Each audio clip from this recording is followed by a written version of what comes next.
प्रश्नावली 3.4 मैथमेटिक्स में इंटरमीडिएट के हम पहला सवाल है। इन्होंने कहा है कि प्रारंभिक रूपांतरण विधि से निम्नलिखित अवयवों का व्युत्क्रम ज्ञात कीजिए जिनका अस्तित्व हो। पहली बात तो ये जो प्रारंभिक रूपांतरण विधि से हम जब इन्वर्स निकालते हैं तो इसमें से एक क्वेश्चन आने की यूपी बोर्ड में संभावना प्रबल रहती है, इसलिए बोला जाता है 3.4 से 99% चांसेस होते हैं किसी एक क्वेश्चन को आने के। अब देखते हैं वो हम क्वेश्चन को किस हिसाब से सोल्व करते हैं। बात कही है इन्होंने सबसे पहले अस्तित्व में होना या नहीं होना, तो आपको याद रखना है यदि किसी मैट्रिक्स की किसी पंक्ति या किसी आपका जो स्तंभ है वो उसके सभी एलिमेंट 0 हो जाते हैं तो ये जो हमारा मैट्रिक्स होता है उसका इन्वर्स अस्तित्व में ही नहीं होता है। तो बस यदि आपका 0 आ गए, अगर कोई पंक्ति 0 बन गई या कोई आपका स्तंभ 0 बन गया तो ये आपका क्या हो जाता है, अस्तित्व में नहीं रहता है। पहले क्वेश्चन की बात करता हूँ। ए दे रखा है, आपको ए इन्वर्स निकालना है, वो भी किससे, प्रारंभिक रूपांतरण विधि से। तो आप जानते हैं तो हम लिखते हैं वही ए बराबर हमारा दे रखा है 1 - 1 2 और 3। हम जानते हैं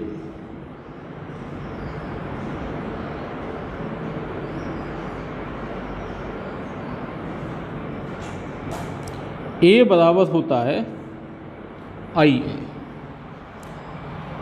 तो आप देखेंगे A 1 - 1 2 और 3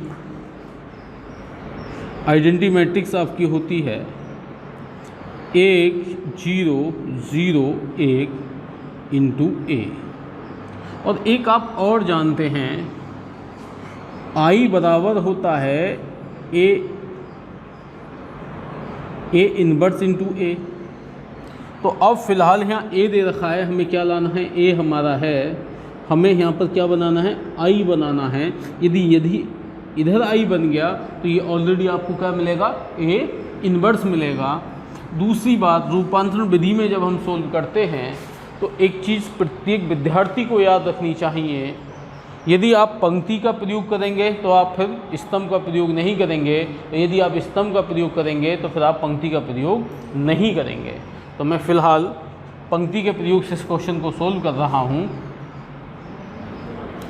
तो सबसे पहले मुझे क्या चाहिए, ये एलिमेंट 1 चाहिए होता है, क्योंकि आपको मालूम है, क्योंकि आपको इधर क्या लाना है, I बराबर A इन्वर्स × A। I क्या होता है 1 0 0 1। तो मुझे ये पहला एलिमेंट कितना चाहिए होता है, मुझे 1 चाहिए होता है, ये ऑलरेडी 1 है। इसके बाद आप देखते हैं जो आप पंक्ति देखेंगे तो इस 1 के नीचे जितनी भी पंक्तियाँ होंगी, पंक्ति के एलिमेंट होंगे वो कितने होने चाहिए, 0 होने चाहिए। तो यहाँ 0 लाने के लिए मैं R2 रिप्लेस कर रहा हूँ, R2 - 2R1। R2 में R2 - 2R1, इसका मतलब हमने R1 से कुछ नहीं किया है तो वो हमने वैसे के वैसे ही लिख ली 1 0 A। अब मैं R2 में से 2R1 घटा रहा हूँ तो 2 में से 2 घटाएंगे तो कितना आएगा, 0। ये 3 है, ये कितना हो गया, -2।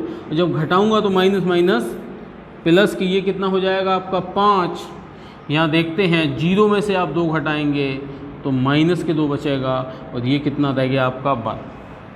दूसरी बात, अब मुझे ये वाला एलिमेंट क्या चाहिए, 1 चाहिए। अगर मुझे ये 1 प्राप्त नहीं होता है तो मैं क्या करता हूँ, 5 से दूसरी पंक्ति में 5 से डिवाइड कर देते हैं। तो मैं लिख सकता हूँ R2 1 R2। आप देखते हैं ये आपका है 1, ये -1, ये 0, ये आपको कितना मिलता है 1। ये आपका कितना हो गया, ये आपको मिलता है 1 0, और जब 2 से डिवाइड कर दिया है वो 5 से तो -2/5 और ये 1/5। अब ये 0 आ गया, ये 1 आ गया, मुझे ये वाला टर्म क्या चाहिए, आपको 0 चाहिए। तो मैं क्या लिखूँगा, R1 प्लस R2। अब मैं R1 में कर रहा हूँ तो क्या लिखूँगा, R1 प्लस R2। आप देखते हैं 1 0 0 1 इक्वल, जब एक में मैं जोड़ूंगा माइनस के 2/5 तो मुझे मिलेगा कितना, 3/5। 0 में जोड़ूंगा 1/5 और ये कितना हो गया, माइनस के 2/5 और ये हमें मिला 1/5 इंटू ए। आप देखते हैं ये आपका क्या है, आई बराबर ए इनवर्स इंटू ए से क्या कर दी, तुलना करने पर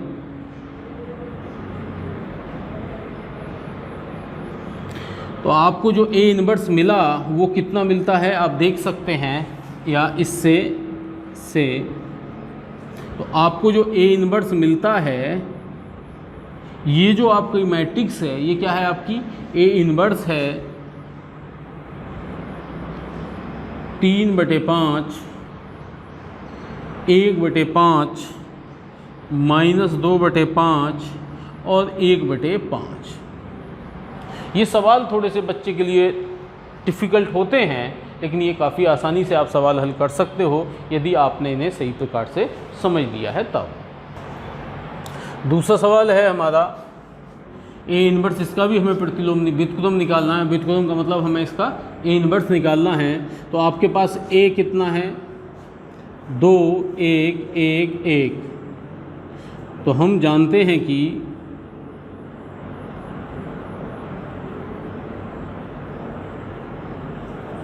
ए बराबर क्या होता है, आई ए होता है। तो इधर हम ए की वैल्यू लिख लेते हैं, 2 1 1 1 आई की वैल्यू लिखते हैं हम 1 0 0 1 इंटू ए। मैंने आपको बताया था कि मुझे ये वाला टर्म 1 चाहिए, ये क्या है 2 है। आप डिवाइड करके लाएं, आप मल्टीप्लाई करके लाएं, आप ऐड करके लाएं, आप सब्ट्रैक्ट करके लाएं, आपको 2 लाना ही है। और दूसरी बात ये है, प्रत्येक विद्यार्थी याद रखे कि या तो आप R1 का R का प्रयोग करेंगे या C का प्रयोग करेंगे, मतलब या तो आप रो का प्रयोग करेंगे या स्तंभ का प्रयोग करेंगे। मैं फिर दूसरे सवाल में भी रो का प्रयोग करने जा रहा हूँ, तो मैं लिखूँगा R2 R1 R2 minus R1। मैंने क्या करा, पहली पंक्ति में से R1 माइनस R2, दूसरी पंक्ति को हम घटा देते हैं। तो आप देखते हैं ये जो हमें प्राप्त होगा, जब 2 में से 1 घटाएंगे तो हमें प्राप्त होता है 1, ये कितना 0, ये 1 1 था ही हमारा।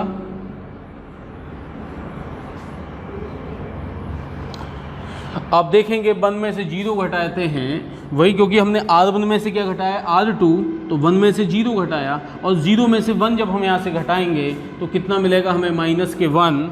R2 में हमने कुछ किया ही नहीं है, ये 0 1 हो गया इंटू ए। अब आपके पास ये टर्म आपका क्या होना चाहिए था, 0 होना चाहिए था। तो मैं क्या करूँगा, R2 माइनस R1, मैं R1 घटा रहा हूँ तो ये आपका कितना हो गया, 1 0 0 1 इक्वल, R2 में से R1 घटा रहे हैं तो R1 बिल्कुल सेम ऐसे ही है, हमने लिख लिया। R2 में से R1, इसका मतलब R2 कितना है हमारे यहाँ पर 0, 0 में से 1 घटाएंगे तो माइनस के 1, और ये 1 में से माइनस 1 और घटाएं तो माइनस माइनस प्लस के, ये कितना हो गया 2 इंटू ए। आपको मालूम है आई बराबर होता है ए इनवर्स इंटू ए से। आप देखते हैं ये आपका क्या है, आई है, ये आपका ए है, तो ये जो आपका बचता है ये क्या है, आपका ए इनवर्स है। तो आप देखते हैं ए इनवर्स बराबर आपको क्या प्राप्त होता है, 1 माइनस 1 माइनस 1 और 2। इसी के साथ हमारा ये दूसरा क्वेश्चन सोल्व हो जाता है। तीसरे सवाल की ओर हम बढ़ते हैं और हम जानते हैं कि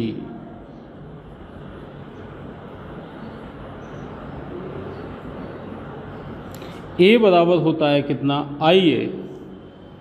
तो ए हमने लिख लिया 1 3 2 7, आई की वैल्यू क्या होती है 1 0 0 1 इंटू ए।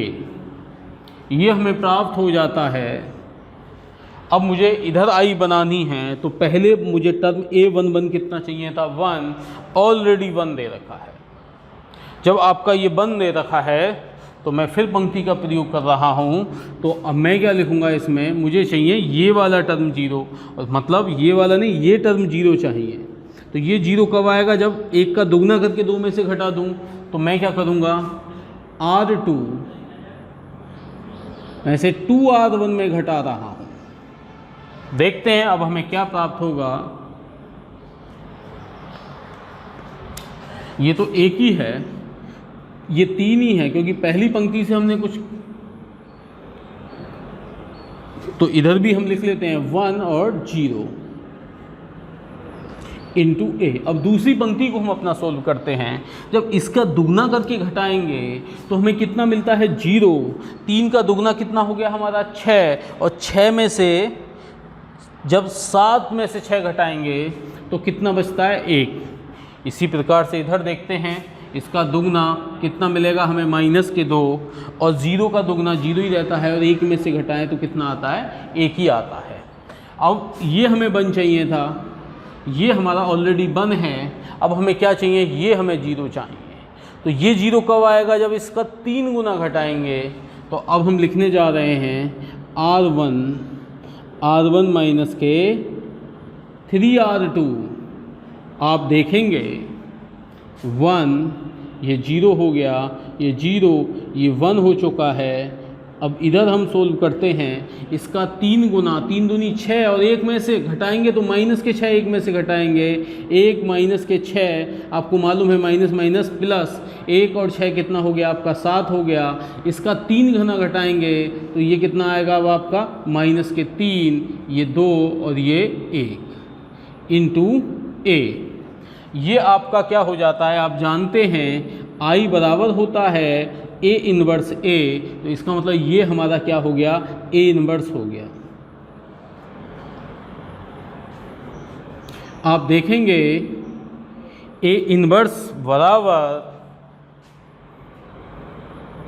7 माइनस के 3 माइनस के 2 और ये 1।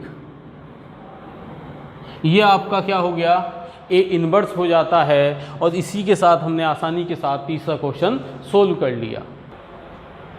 हम 5वें क्वेश्चन की ओर बढ़ते हैं।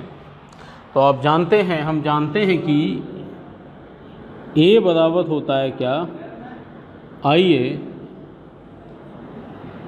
2 1 7 4 इक्वल टू I 1 0 0 1 इंटू ए। मैंने आपसे कहा था कि इन्वर्स आपको ज्ञात करना है, तो ये एलिमेंट आपको बन चाहिए। यदि आप R1 का प्रयोग भी करेंगे तब भी ये प्राप्त हो जाएगा, और यदि आप R2 मतलब C1 का प्रयोग करेंगे तब भी आपको ये इससे प्राप्त हो जाएगा।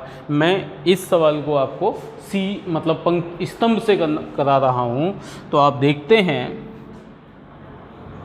मैंने लिख दिया C1 माइनस C2, मतलब C1 में से C2 को हम घटाते हैं। देखते हैं 2 में से 1 घटाया 1 बचता है, और 7 में से 4 घटाए ये आपका कितना बचा 3। ये स्तंभ हमने सेकंड स्तंभ में भी कुछ किया नहीं है, तो ये बिल्कुल सेम वैसे का वैसे ही लिख जाएगा। इधर आप देखते हैं 1 में से 0 घटाते हैं आपको 1 ही मिलेगा, लेकिन यहाँ -1 0 1 इंटू ए। अब आप जब स्तंभ का प्रयोग ही करेंगे तो आपको ये 0 लाना है, क्योंकि पिछले जो भी 3 हमने सवाल कराए वहाँ पर हम पंक्ति का प्रयोग कर रहे थे। अब हमने किसका प्रयोग करा है, स्तंभ का प्रयोग करा है। तो अब हमें इसे क्या बनाना है, 0 बनाना है। तो इसे 0 बनाते हैं तो हम क्या करेंगे, C2 माइनस C1।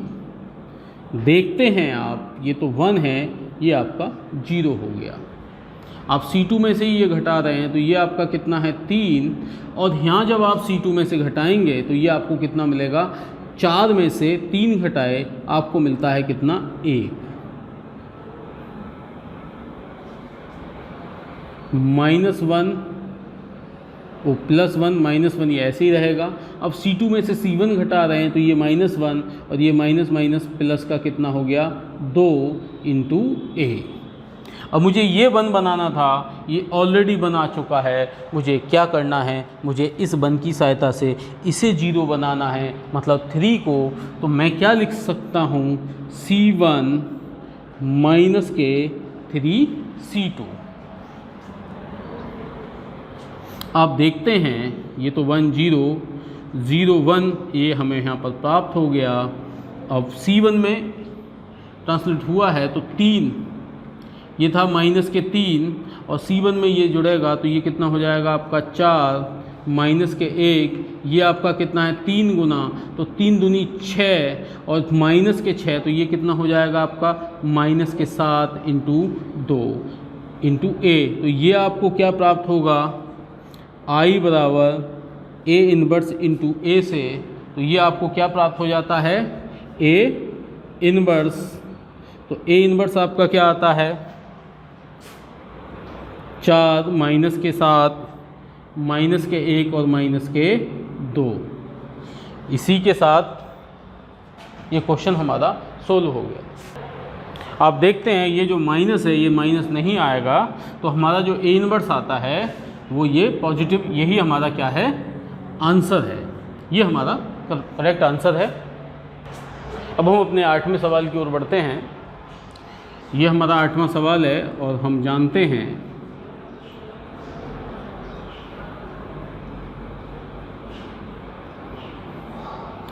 A बराबर होता है IA 4 5 3 4 इक्वल टू 1 0 0 1 × A।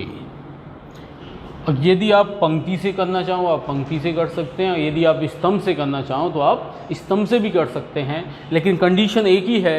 यदि आपने पंक्ति का प्रयोग कर दिया तो आप स्तंभ का प्रयोग नहीं करेंगे, यदि आपने स्तंभ का प्रयोग कर दिया तो आप पंक्ति का प्रयोग नहीं करेंगे। इतना थोड़ा सा प्रत्येक विद्यार्थी को ध्यान रखना है। देखते हैं, मैं कर रहा हूँ इसे पंक्ति से, तो R1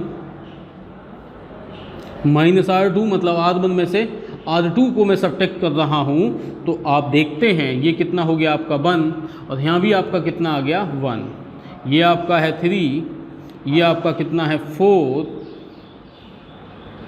अब आप सब्ट्रैक्ट करते हैं तो ये कितना आएगा आपका 1, ये -1 हो गया, ये 0, ये 1 × A। ठीक है। अब मुझे ये टर्म क्या चाहिए, मुझे 0 चाहिए होता है ये टर्म। तो 1 से कितने गुना जाएगा, 3 गुना।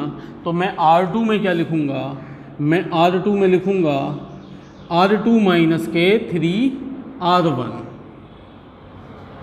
तो ये आपका 1 हो गया, ये आपका 1 है, ये आपका कितना हो गया 0, और आपने कितना गुना घटाया है, 3 गुना घटाया है। तो ये कितना हो गया 3, और जब 4 में से घटाते हैं तो ये आपको मिल गया 1। अब हम इधर देखते हैं, R1 में तो हमने कुछ किया ही नहीं था, तो R1 हो गया हमारा यही। अब आप R2 देखते हैं, R2 में आपको कितना मिलेगा, R2 में है आपका 3R2। तो ये आपका कितना हो गया, के 3, और ये के 3, और ये 1। जब आप माइनस माइनस प्लस हो जाएगा तो ये कितना हो गया आपका 3 और 1 4 आपको प्राप्त होगा। अब आपके पास ये 1 0 1 प्राप्त हो गया। अब आपको ये 0 चाहिए तो आप क्या करेंगे, R1 - R2। अब आप R1 में करते हैं तो ये आपका 1 0 0 1 इक्वल, ये कितना हो जाएगा, जब आप घटाएंगे तो ये माइनस माइनस प्लस हो जाएगा, ये 4, और ये आपका कितना हो गया, के 4 और के 1, ये हो गया आपका के 5 -3, और ये हो गया आपका 4 × A। आपको मालूम है फॉर्मूला आई बराबर होता है ए इनवर्स इंटू ए, तो ये तो आपका आई है, ये आपका ए है, तो ये आपका क्या होगा, ए इनवर्स ही होगा। तो ये आपका जो ए इनवर्स आपको प्राप्त होता है वो होता है 4 -5 -3 और 4। इसी के साथ ये क्वेश्चन हमारा 8वां समाप्त हो जाता है। अब हम अपने 9वें क्वेश्चन को सोल्व करते हैं और आज का ये अंतिम क्वेश्चन भी है हमारा। देखते हैं ए बराबर, ये था, हम जानते हैं ए आई बराबर होता है, या आप लिख सकते हैं ए बराबर आई ए। ए कितना है आपका 3 10 2 और 7।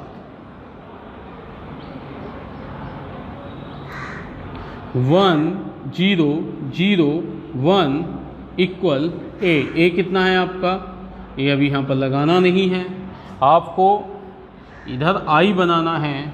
तो सबसे पहले आपको ये एलिमेंट 1 चाहिए, चाहे आप डिवाइड करके लाएं, गुणा करके लाएं। और दूसरी बात, आपने अगर पंक्ति का प्रयोग कर दिया तो आप स्तंभ का प्रयोग नहीं करेंगे, और स्तंभ का प्रयोग कर दिया तो आप पंक्ति का प्रयोग नहीं करेंगे। तो मैं इस सवाल को फिर पंक्ति के प्रयोग से ही कर रहा हूँ। तो मैंने क्या किया,